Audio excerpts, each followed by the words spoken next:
All right, hello and welcome. My name is Jamie Bybee, and I'm excited to share our case study with you.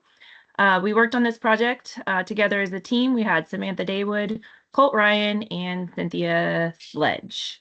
So today we're exploring a topic that's transforming education, specifically the rise of generative tools such as ChatGPT. And these tools promise personalized learning and expanded access for students, but they also raise big questions about academic integrity, critical thinking, and the role of educators. Our case study takes us to North Star Community College, where leaders face a tough decision. Should they embrace AI to promote equity and student success, or do they restrict its use to to protect academic rigor? Faculty, students, and administrators all have strong opinions, and the stakes are high. It impacts enrollment, funding, and the college's reputation. So let's dive in and uncover what this debate teaches us about leadership, ethics, and the evolving role of technology in education. And I'll turn it over to Samantha Daywood for an analysis. All right. Today we are talking about a big challenge at North Star Community College, like whether they should allow generative AI tools like ChatGPT into their classes. This isn't just about technology, it is also about fairness, honesty, and how we prepare students for the future. The problem: North Star Community College is under pressure with enrollment dropping, funding depending on student success, and the board wanting new ideas. The Center of Teaching Innovation supports AI because their pilot program shows students finish more assignments and feel more confident. But the English department and faculty senate strongly disagree. They believe AI hurts academic honesty, critical thinking, and writing skills. Right now, there is no clear policy. Some professors allow AI and others ban it. This has led student complaints, grade appeals, and even legal threats. These mixed rules create risk for the college and damage trust.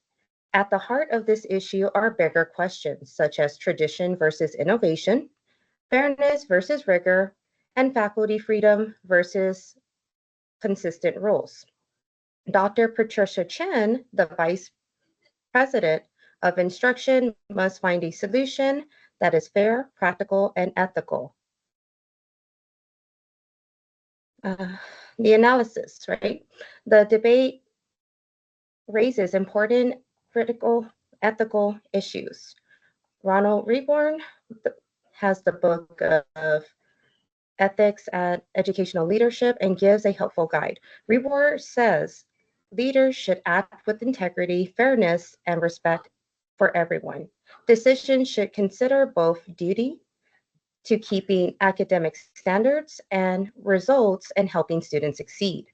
Several ideas stand out from this.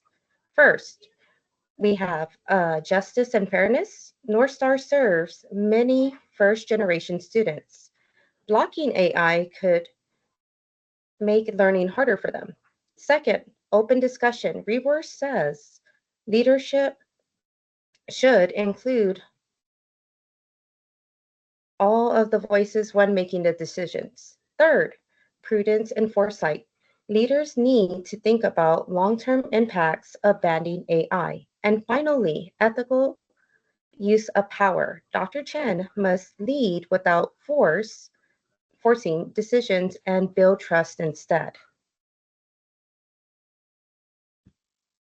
Our ethical recommendations, right? Oh my goodness.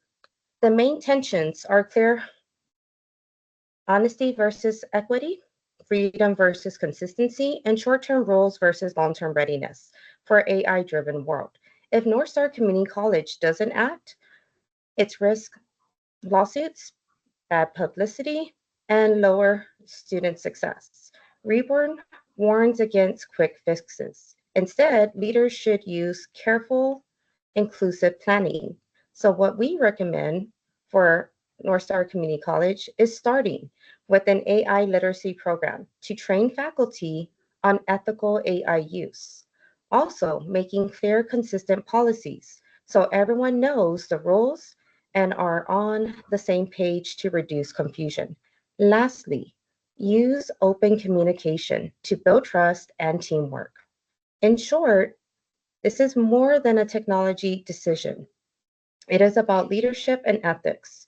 By rewards principles, North Star Community College can create fair policies, prepare students for the future, and keep trust strong.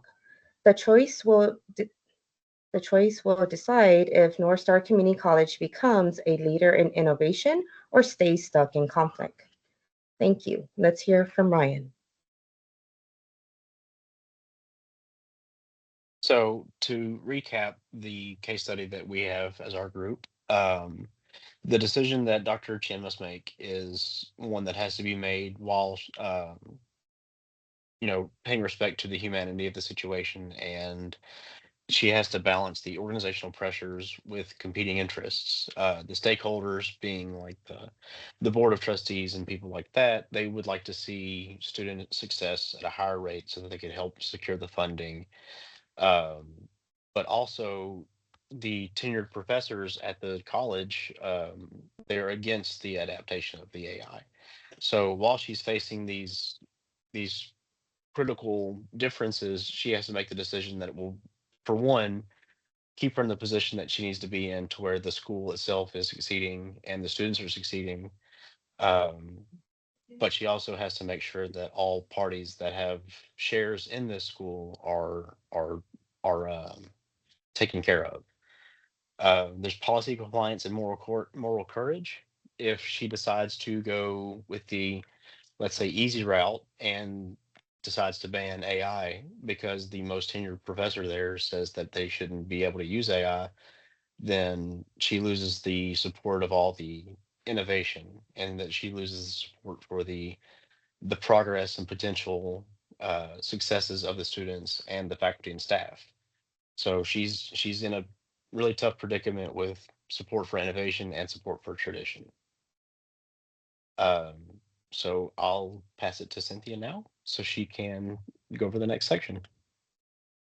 Okay, well, after reviewing this case, it left us with a lot of different discussion questions um, involving different topics such as learning, equity and access, academic integrity, institutional leadership, as well as process and outcomes. So one question that I wanted to ask you guys is if school policies, whether it's our school or another school, if a school policy prohibits AI use and pushes students to conceal how they actually do their work, does that mean that we have preserved academic integrity, or does that mean that we have just made dishonesty harder to see? I'm curious to see what you guys think about that.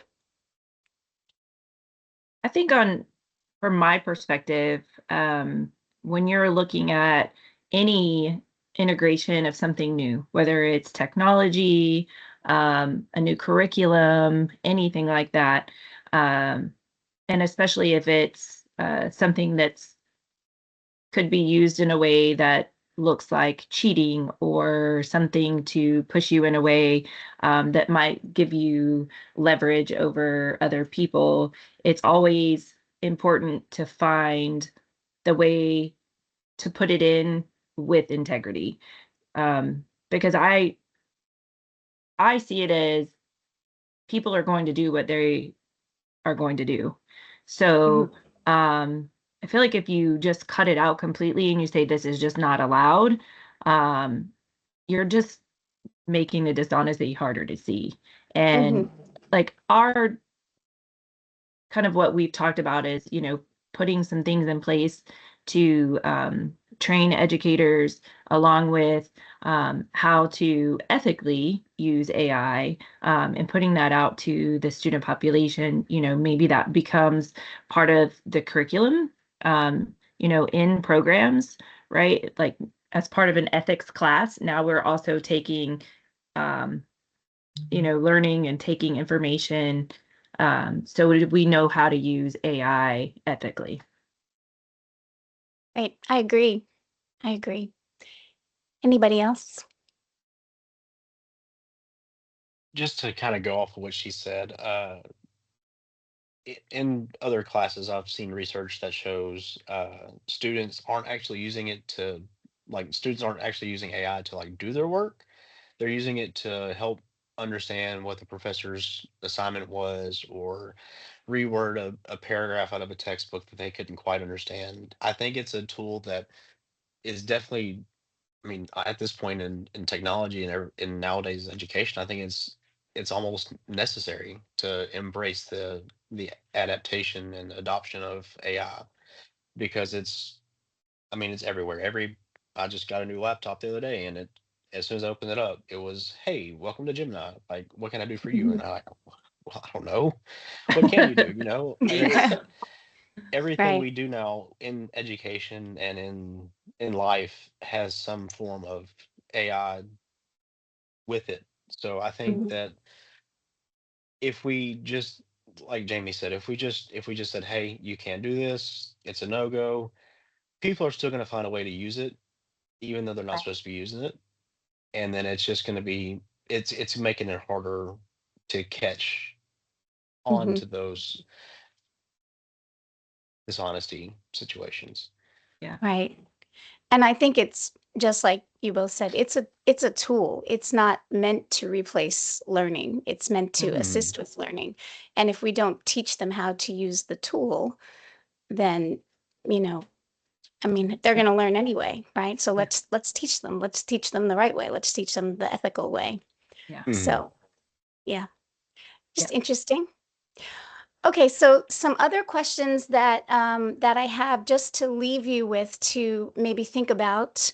Um, so as far as learning goes, if AI helps a struggling student organize their thoughts and finally experience that breakthrough moment, does that mean that learning has been diminished? Or is it just that learning has been supported differently? And then a question that targets maybe equity and access. When we prohibit AI tools, are first generation students or working parents, non-traditional students, or even the non-elite school students that were talked about in our case study, being asked to compete with one hand tied behind their back? Are we actually doing a disservice by prohibiting those AI tools? And then a question that is targeting institutional leadership.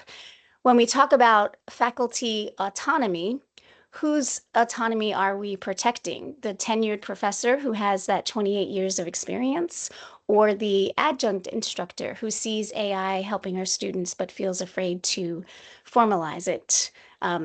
As a college professor, that question is very personal to me.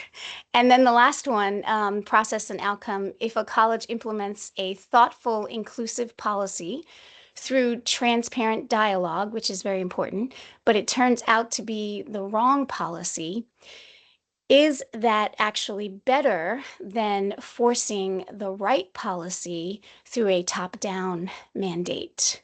So these are just some questions that came from studying this case study, and just going to leave you with those questions to think over. And yes, thank you. All right. Thanks so much.